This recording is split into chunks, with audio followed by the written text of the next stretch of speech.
Um dia bem-sucedido, encarado com bom humor, com muita energia, pode ter um segredo. Começar com um fantástico pequeno almoço. E que privilégio para mim ter sido convidado para estar aqui no restaurante da loja da Conceição Vasco Costa, neste ambiente de requinte de bom gosto magnífico. Conceição, o seu nome é uma referência na decoração e na criação de ambientes. E destes ambientes de bom gosto, eu posso lhe perguntar qual é o seu sentido do gosto no pequeno almoço? O meu sentido de gosto é imenso. A refeição que mais gosto de tomar é o pequeno almoço, porque me dá-me a sensação que é um renascer todos os dias, e o pequeno almoço tem que ser um pequeno almoço dentro da calma, do bom gosto. Não quer dizer que seja assim tão palaciano, mas é sempre um pequeno almoço com algum requinte. E isso faz com que o dia se resolva bem. Ou seja, o pequeno almoço, esta refeição que nós chamamos pequena, pode ser uma refeição de grande importância. Primeiro. E hoje em dia, a pressa instalou-se. E quanta gente, para dormir mais aqueles 5 minutos, sai de casa a correr e nem sequer toma o pequeno almoço. E isso, desde o ponto de vista físico, nutricional, é mau, é grave. Porque o começar o pequeno almoço, começar de manhã com uma pequena refeição, favorece o metabolismo, o desempenho físico e até o psicológico. É melhor. O dia começa melhor. E, curiosamente, há estudos hoje que provam que, mesmo nas crianças e nos adultos, quem não toma o pequeno almoço tem mais tendência a ter problemas de obesidade. Completamente. E, portanto, o pequeno almoço, do ponto de vista nutricional, tem a importância de nós estarmos uma noite inteira a dormir. E, portanto, passamos muita... E o sono consome o dormir, o respirar, toda esta nossa atividade física consome energia, consome calorias. E, portanto, nós acordamos, digamos, em jejum. E esse jejum, para ele ser parado, para ele ser arrancado, é preciso que tenhamos logo uma pequena refeição. Essa refeição pode ser mimada, porque se a mimarmos, estamos a mimar-nos a nós próprios, verdade, não é? E com esse seu entusiasmo pelo pequeno almoço, diga-me uma coisa, qual é o seu ritual? Certamente que tem um ritual. O meu ritual para o pequeno almoço para já, é ter a paz, o sossego, bem que acompanhados com uma boa música, e abrir a minha janela, e felizmente que tenho um pequeno jardim, e olhar para fora e estar ali quase que numa meditação, porque eu preciso daquele momento para depois resolver todos os outros estressantes que me aparecem ao longo do dia. E então eu acho que uma das grandes razões para o sucesso dos meus dias, de alguns dos meus dias, é esse início com paz, sossego, com música, com a natureza. É muito interessante ouvir dizer isto, porque no conceito filosófico do pequeno almoço grego já havia uma filosofia desse tipo. Bom, mas falemos de uma... É quase que uma reza. Exatamente. Falemos da questão do pequeno almoço em si. Nós passámos a noite, em jejum, como se diz, e uma das primeiras necessidades é reidratarmos o organismo. Não é por acaso que os nossos amigos ingleses, muitas vezes, logo ao levantar da cama e antes de tomar o pequeno almoço, tomam um chá. E há pessoas que bebem um simples copo de água. E faz bem, por falar em chá, se me permite, posso-lhe servir... Muito obrigada. Deveria ser eu a servi-lo, mas... Mas está aqui mais perto. Obrigada. E num chá à inglesa... faz sempre falta um pouquinho de leite. Esta nuvem de leite, muito obrigado. E o leite e os seus derivados fazem parte também do pequeno almoço. O queijo, os iogurtes. Sim, hoje... são alimentos calmos, não é? São coisas que apetece. E são alimentos que aportam energia, que aportam todos aqueles nutrientes. O leite é um alimento muito importante. E começar o dia com esses elementos é muito interessante para a saúde também.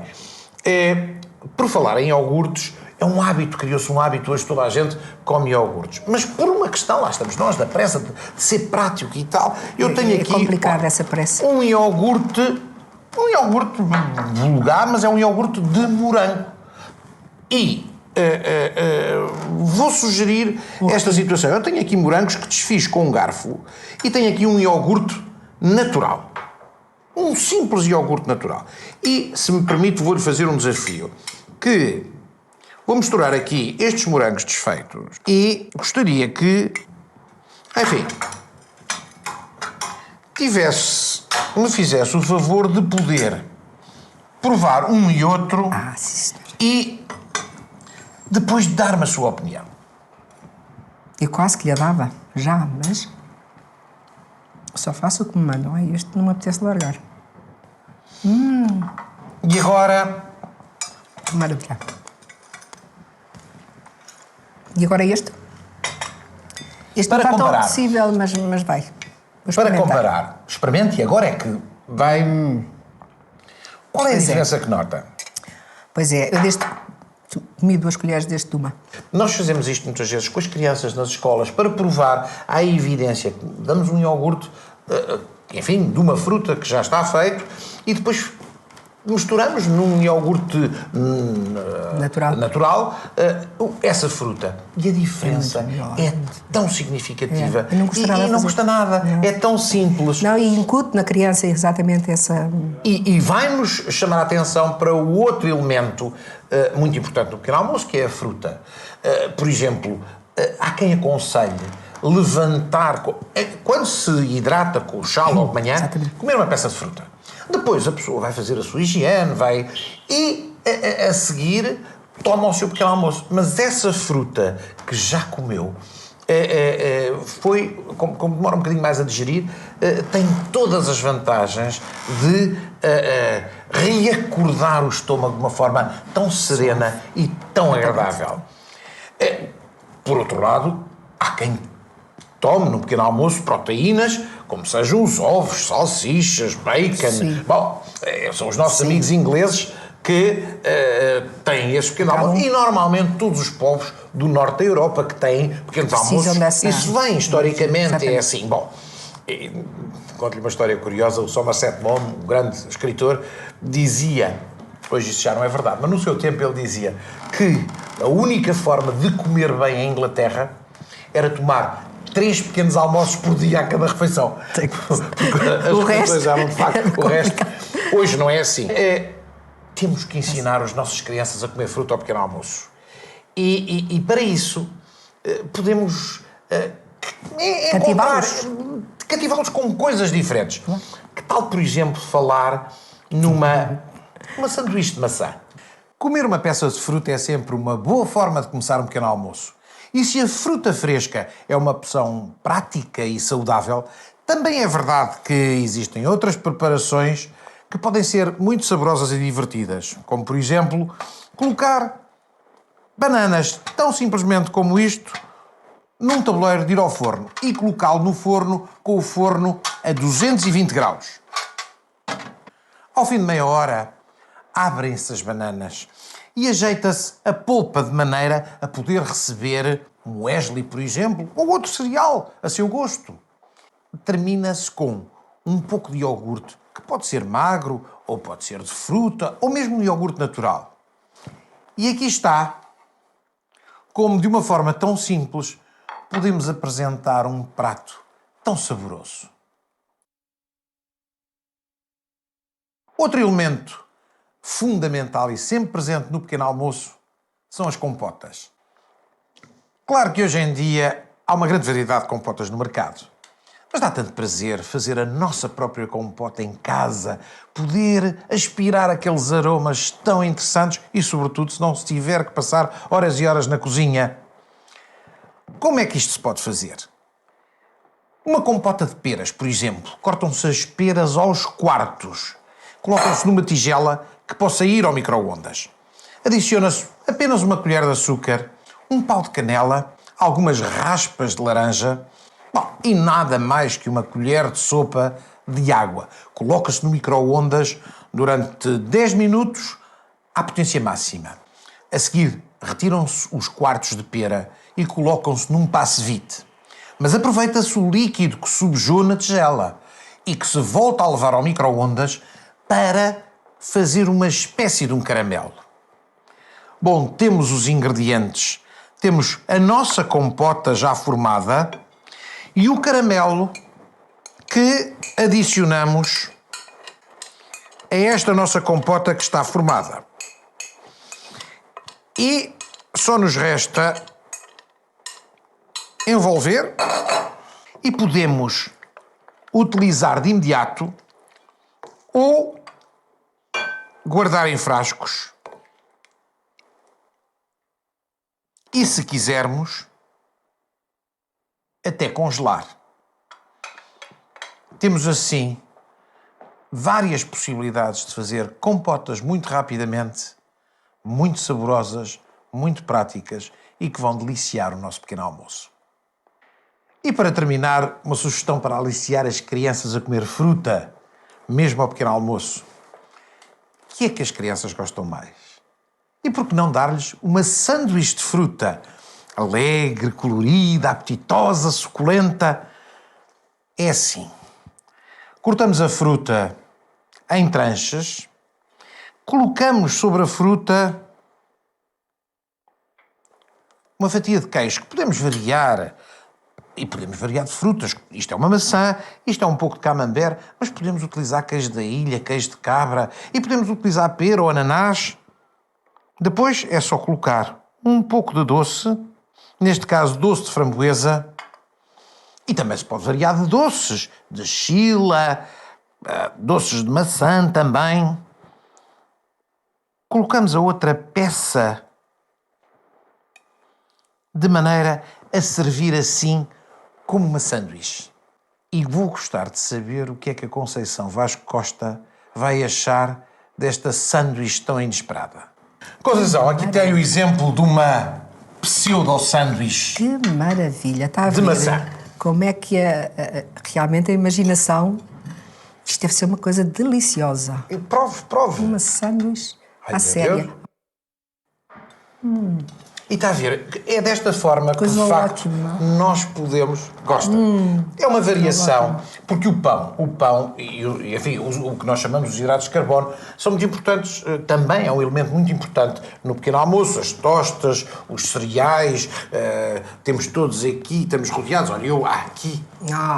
Este pormenor que eu não posso deixar de o referir, o bolo levo. Sou apaixonado, mas a Conceição pode falar mais...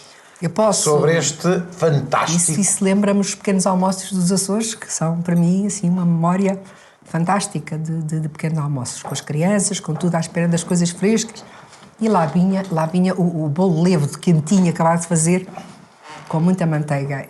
Realmente, os pequenos almoços dos Açores são, assim, uma coisa E magnífica. devem ter produtos fresquíssimos, não é? O leite, tudo isso. Leite, quase que queijo, acabado. tudo aquilo fresquinho, acabado de ordenhar das vacas, Claro, o leite. claro.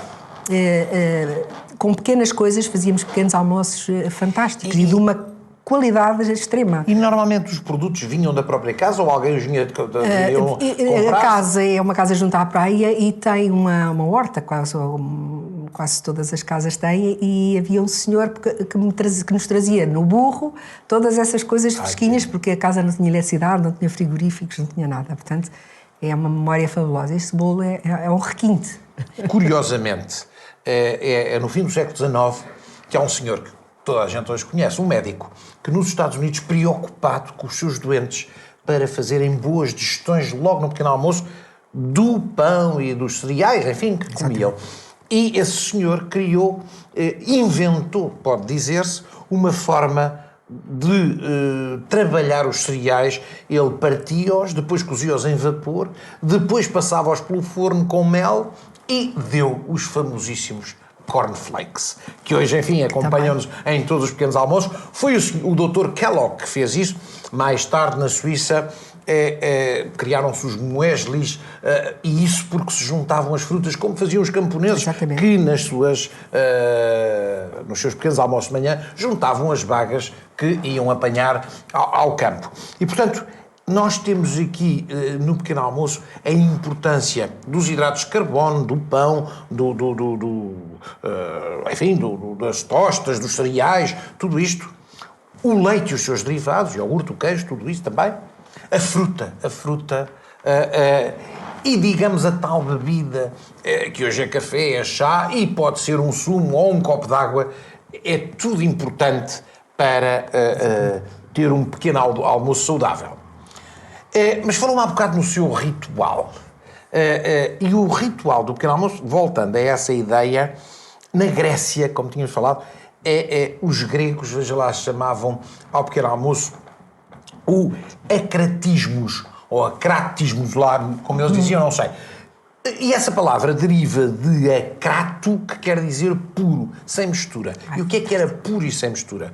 Era o vinho.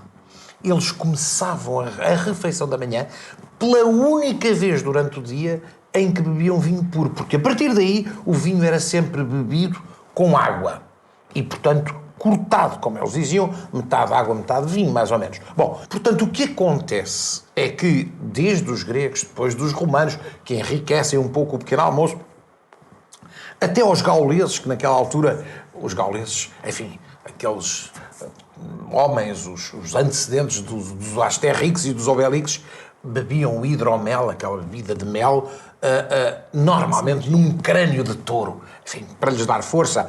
Mas tudo isto tinha a ver com o de jejum, ou seja, a pessoa está em jejum e tinha que deixar de estar em jejum. Parar o estômago.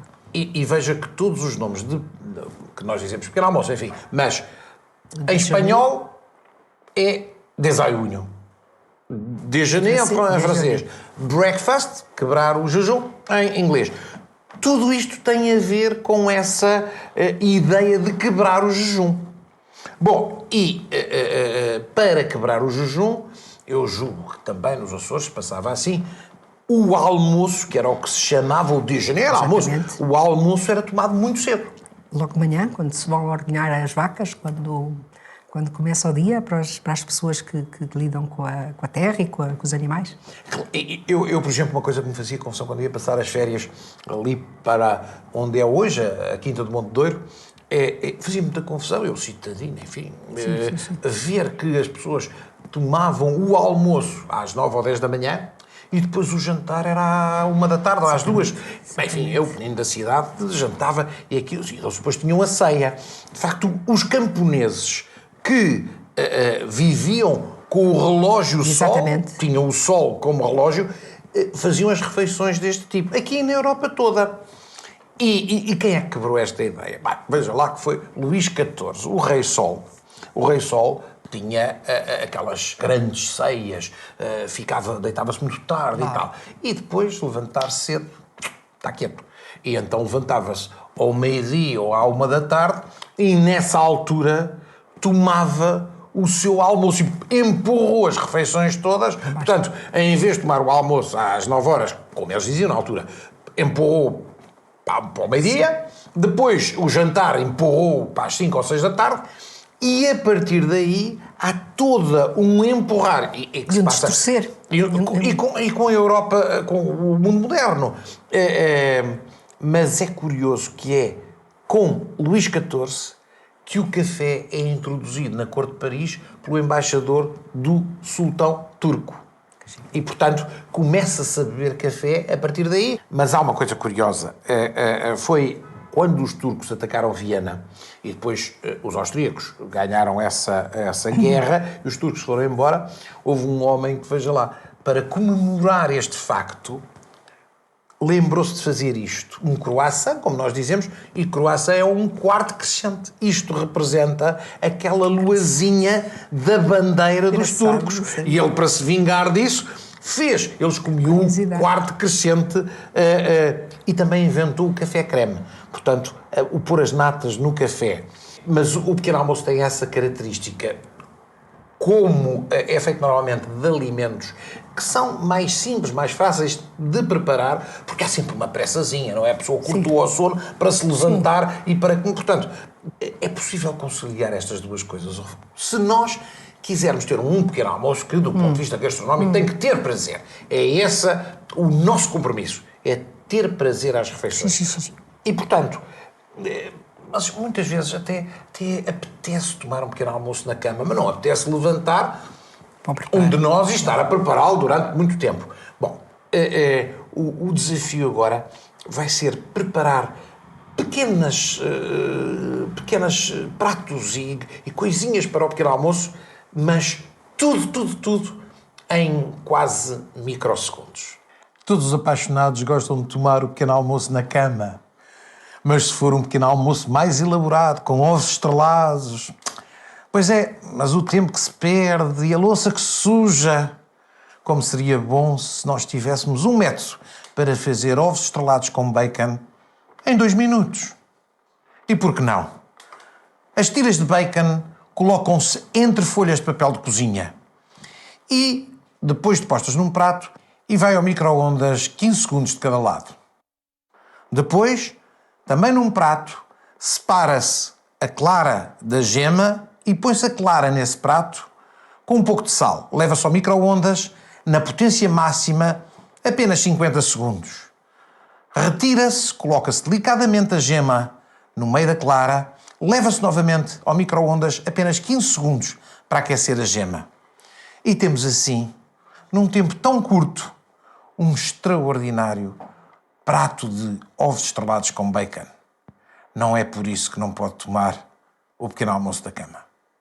E para os mais golosos, que tal uns muffins, esses bolinhos maravilhosos que podem ser enriquecidos com frutos silvestres, como, por exemplo, mirtilhos? E mais interessante ainda, se fossem feitos apenas em 2 minutos. Vamos ver. É só uma questão de bater os ovos e juntar-lhes o leite. Depois, o açúcar, que esteve com uma baunilha, junta-se a esta mistura e continua-se a bater. Temos agora a farinha, a que juntamos um fermento e um pouco de sal. Adicionamos a farinha, que foi peneirada antes, colher a colher. E agora continuamos a juntar a nossa farinha. Depois de juntar toda a farinha, resta-nos juntar agora os nossos mirtilhos e também um pouco de raspas de limão. E pronto, temos a nossa massa pronta e nada mais temos que fazer que a colocar nas formas, que vão ao forno durante cerca de 25 minutos, talvez meia hora, a um forno quente, a um forno a cerca de 200 graus. Não se pode encher muitas formas, só a cerca de 2/3, para permitir que os muffins cresçam. Agora é só colocar o tabuleiro no forno e esperar 25 minutos. E que poderá haver de melhor para potenciar o gosto destes muffins quentinhos, que barrá-los com um pouco de manteiga ou até nata montada? E o pequeno almoço pode ser verdadeiramente o nosso despertar dos sentidos. E quando falamos de despertar dos sentidos, falamos do ponto de vista da visão, por exemplo, e é tão agradável ter um ambiente bonito para tomar um pequeno almoço ou qualquer outra refeição. Hoje a gastronomia preocupa-se com, por exemplo, a arte da mesa. É quase tão importante como aquilo que se serve. E a Conceição, que tem essa enorme capacidade, esse talento de criar ambientes, de criar o ambiente perfeito para cada ocasião. Conte-me um pouco como é que é possível chegar a este requinte. Olhe, para fazer este decor de pequeno almoço, Utilizei algumas peças que gosto muito, que eu tenho a certeza que toda a gente tem em casa peças de que gosta muito, porque não se prevê outra coisa. E eu, por exemplo, esta vaquinha é uma peça que eu gosto muito, que é a vaquinha que serve para servir o leite, para pôr no chá.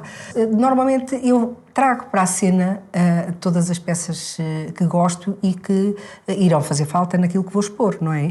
Este castiçal, por exemplo, era um castiçal, neste momento passou a ser centro, realmente passou a ser um centro de flor. Esta peça, para dar uma ideia, é simples, torná-la mais bonita pondo efetivamente qualquer peça que tenha à mão.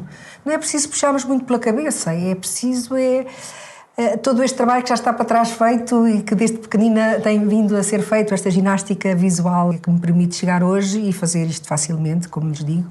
Não é nada difícil tornar uma meloa muito mais apresentável sem que ponha só a meloa, ponha os peros que estão em casa e algumas frutas. E imediatamente isso transmite mais ao cérebro, ao gosto. Exatamente, e o cuidado, e aquele cuidado que é posto a fazer as coisas, que eu acho que é muito importante. Porque se ele não existe, não há resultado final deste tipo. Por exemplo, uma das coisas que me preocupa sempre é que quando eu tenho que servir um queijo, o prato é branco, ponho o queijo em cima do prato, não fica bem, não é? Não, mas nessa altura há um pequeno truque, facilmente resolve, não digo para ir à horta, mas pega, olha, por exemplo, neste arranjo de flores, pega numa folha e tenta fazer dela o seu fundo branco que pretende, e põe o queijo, já se destaca mais. E depois, se quiser ainda puxar mais um bocadinho, olha, esta framboesa que é tão boa e que vai ficar com certeza bem no que bonito, parece quase um toque final. Maravilha! E realmente podem-se transformar as coisas com pequenos pormenores. Há que haver muito gosto em fazer esses pormenores. É esse gosto, esse amor que está sempre relacionado com a arte da culinária, com a cozinha. Leva-me a pensar que para um cenário tão bonito eu devia sugerir qualquer coisa de muito impressionante a nível de pequeno almoço. E acho que há. O Pio César, que é um homem produtor de vinhos em Itália, criou para ele um prato de uma riqueza quase faustoso, que é capaz de ser o mais sensacional prato que foi criado para o pequeno almoço. Vou fazê-lo. Os ovos Pio César é um dos mais requintados pratos que se pode ter para o pequeno almoço. É uma receita elaborada. Primeiro há que fazer uma banha-cauda, e isso consiste numa mistura de alhos com anchovas e na origem azeite. Aqui não vamos fazer assim. O que vamos fazer é cozer primeiro os alhos em leite para retirar toda aquela agressividade. As anchovas também são cozidas em leite. E depois misturam-se estes dois elementos que se passam através de um passador muito fino. A seguir, com um pouco de natas, faz-se um molho, uma banha-cauda finíssima, com um pequeno gosto aliáceo, que vai dar uma outra dimensão aos ovos estrelados. Pois trata-se de ovos estrelados que nós vamos agora montar neste prato. Temos os ovos, colocamos neles a banha-cauda e por isso mesmo não precisamos sequer de pôr sal, porque o próprio molho já é suficientemente salgado. E agora, final dos finais. Com trufa branca, vamos laminá-la sobre os ovos. E é assim que Pio César fazia os seus ovos para o pequeno almoço. É preciso provar estes ovos para nos apercebermos da sua dimensão gastronómica. Ó Conceição, aqui tem os ovos Pio César e antes de os experimentar, aspira aí esse perfume que está aí. Já aspirei. E agora prove com um bocadinho de pão. Exatamente. Porque, repare, cá está a banha-cauda, que é feita, como se viu, com alhos e anchovas mas isto cozidas. Vai ter que ser assim mesmo. Claro, exatamente. Coisa boa. E possivelmente, como eu disse, De 20 valores. este é capaz de ser o mais sofisticado prato que se fez hoje, até hoje, para um pequeno almoço.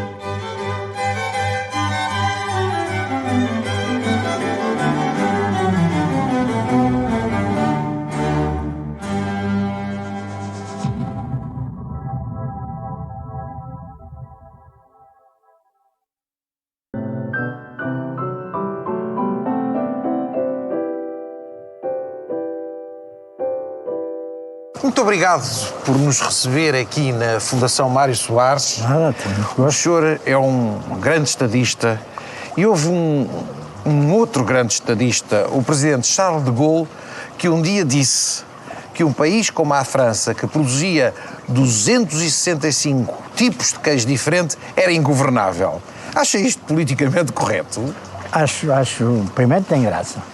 E é verdadeiro. Eu estava em França quando ele disse isso e divertiu-me. Porque isso queria dizer que, com tantas variedades de queijo, com tantas escolhas que têm os franceses nessa matéria, é preciso que cada um tenha opiniões muito singulares e muito próprias para os queijos todos prosperarem tanta variedade. E isso significava que os franceses são muito individualistas e dificilmente estão de acordo. É curioso que, no tempo dos romanos, o queijo francês já era considerado em Roma um queijo especial. Portanto, todos aqueles queijos daquelas montanhas que, no fundo, o queijo nasce há 6 ou 7 mil anos no Médio Oriente. E como é que nasce? Possivelmente alguém que guardou leite e o leite fermenta, ou porque esteve em contacto numa vasilha, que podia ser o estômago de um borreguinho, que lhe deu o coalho, o leite coalhou e deu aquela massa com um gosto especial, ácido, e que passou a ser uma conserva. Podia-se preservar o leite que se estragava, passou a ser uma conserva e tem aqui um significado enorme na região do Mediterrâneo. Costumo dizer que a civilização mediterrânica é a civilização do pão, do vinho, do azeite e do queijo. A razão porque, digamos, na nossa Europa há mais tendência para haver queijo da parte do sul do que da parte do norte é porque os nórdicos tinham frio e, portanto, o leite preservava-se por si só, não tinha tanta necessidade de o conservar e, portanto, foi mais na região, mas chegou, enfim, à França e à Alemanha e até a palavra queijo, enfim, parece ter tido origem em Cesos romano, de casaína, enfim, daquela relação. E foi a palavra que degenerou para todas as línguas. O cheese, o case alemão... Mas o fromage francês é diferente. O fromage é diferente. Mas o fromage parece que a razão do fromage vem de forma. Sim, sim.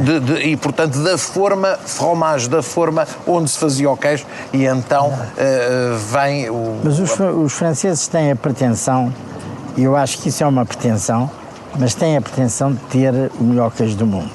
Mas hoje eu acho que há muito bons queijos em Portugal e que há muito bons queijos em Espanha, há muito bons queijos na Itália, por toda a parte onde eu tenho andado há muito bons queijos. Sim.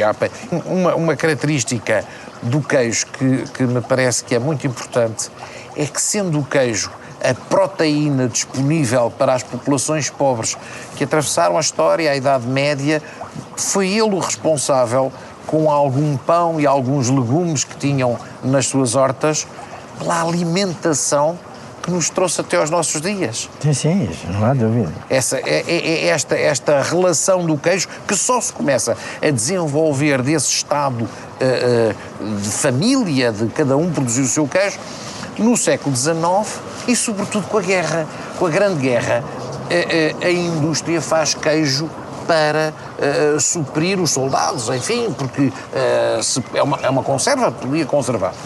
Depois da guerra, os supermercados, enfim, o comércio descobre que o queijo, que era tão difícil preservar durante algum tempo, podia ser industrialmente feito e ser vendido. Bom, e estamos na situação de hoje do queijo industrial que temos. Sim, mas o queijo industrial não tem a qualidade do queijo propriamente, que é feito com a mão das mulheres, e acho que a mão das mulheres tem alguma coisa a ver com isso. As mulheres da Serra da Estrela dizem que são precisas certas mulheres que têm uma certa temperatura nas mãos para fazer o queijo. Mas o queijo da Serra também, quando é fino, quando a massa é muito fina, quando tem aquela acidez, aquele gosto profundo, quando o pasto é adequado, é um queijo absolutamente excepcional. Que acontece muito também com o queijo de azeitão, que é um...